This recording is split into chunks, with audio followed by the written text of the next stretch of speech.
Hey,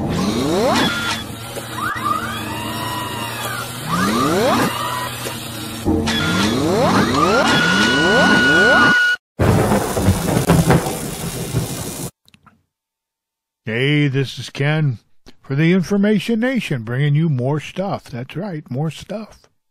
Still haven't got my Kangaroo Mini. Hopefully I can have that review for you on Friday. We'll see what happens there. But you know, the other day my wife gets a phone call from her sister.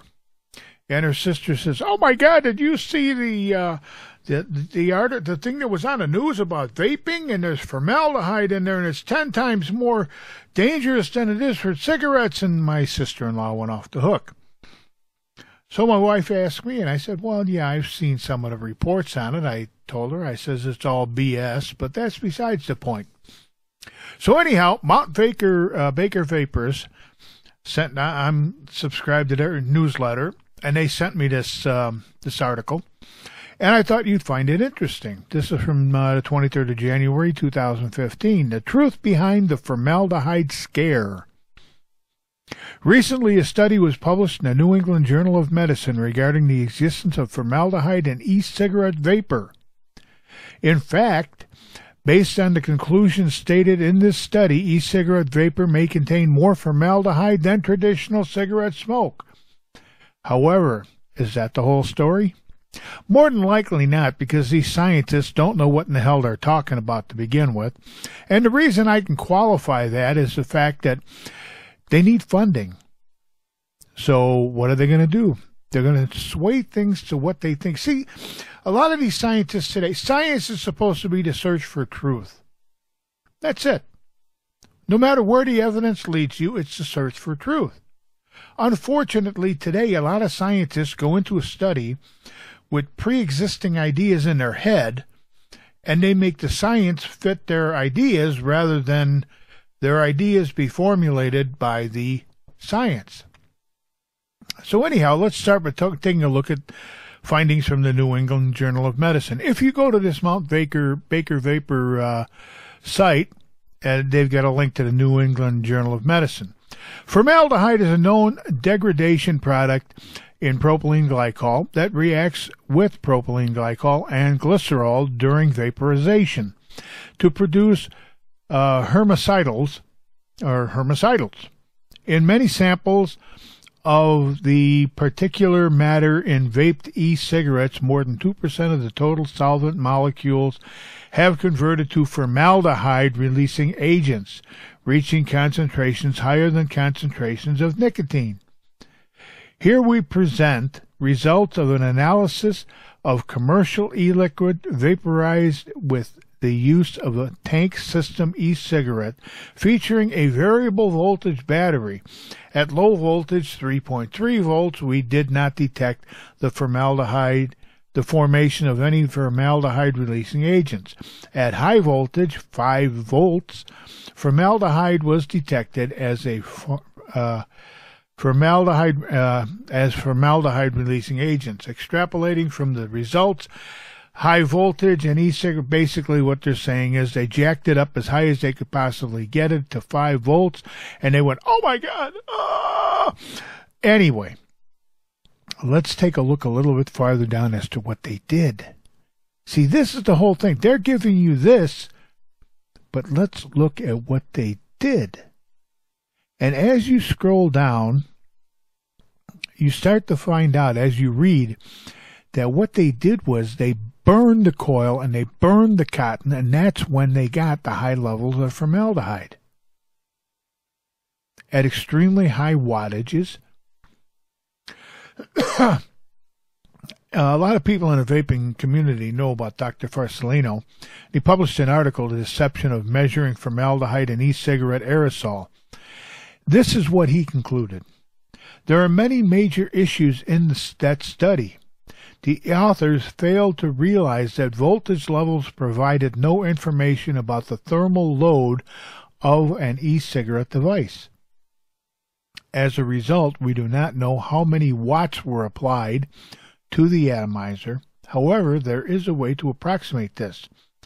Through the information provided about the liquid consumption per puff, excuse me, based on the information provided at 5 watts, the energy was around 14 to 16 watts. 5 volts. The energy was around 14 to 16 watts. That would be extremely high for most commercially available atomizers. Thus, it is more than obvious that once again the atomizer was overheated, which of course would result in very high levels of formaldehyde production. In fact, overheating results in an unpleasant taste that none can withstand. If any of you out there have ever burned your coil, you know exactly what he's talking about. That's that burned hit, and I guarantee you, you're not going to continue vaping. I've gotten them, and I went, whoa. Immediately cleaned it out and changed the coil. Coil and cotton. Because you can't vape on that kind of stuff. And these scientists, oh, look at this. Oh, for crying out loud, they got all these high... the hell with them. But anyhow, going on, as a result, no vapor is ever using an e-cigarette at such conditions and thus would never be exposed to such levels of formaldehyde. The story published in the New England Journal of Medicine is similar to finding carcinogens in an overloaded piece of meat that no one could ever eat. Of course, the findings are true, but none will be exposed to the levels found. So, basically, what Dr. Farsalinos is saying, scroll down a little bit here, is that the atomizer in the e-cigarette used was overheated, which always causes formaldehyde from the combustion. Yet vapors don't sit and vape all day on an overheated burnt coil. In fact, we can rarely get an actual hit off of one. The second we get that burnt taste, we pull everything apart and replace the coil, meaning we would never be exposed to formaldehyde discovered in this new study. Now that we know that, while it's true that high levels of formaldehyde were found, it is not under standard vaping use, and we can look at the bright side of this study. No formaldehyde at all was found when the atomizer was within the range of vaping ability, which means the study just proved that there isn't searchable traces of formaldehyde in our vape. This is a very good thing for vape fans. Now, Dr. Farsalinos is not only he's a cardiologist who started looking at this stuff back in, I believe it was 2011. Dr. Farsalinos also vapes. He's a cardiologist and he vapes.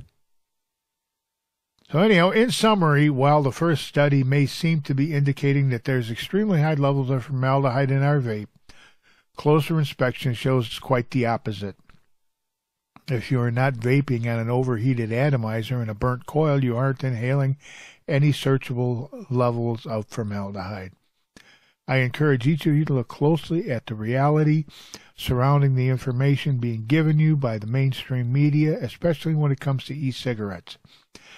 As we've shown here, important information can at times get lost in translation, resulting in a completely different conclusion from which would be reached with all of the information. But anyhow,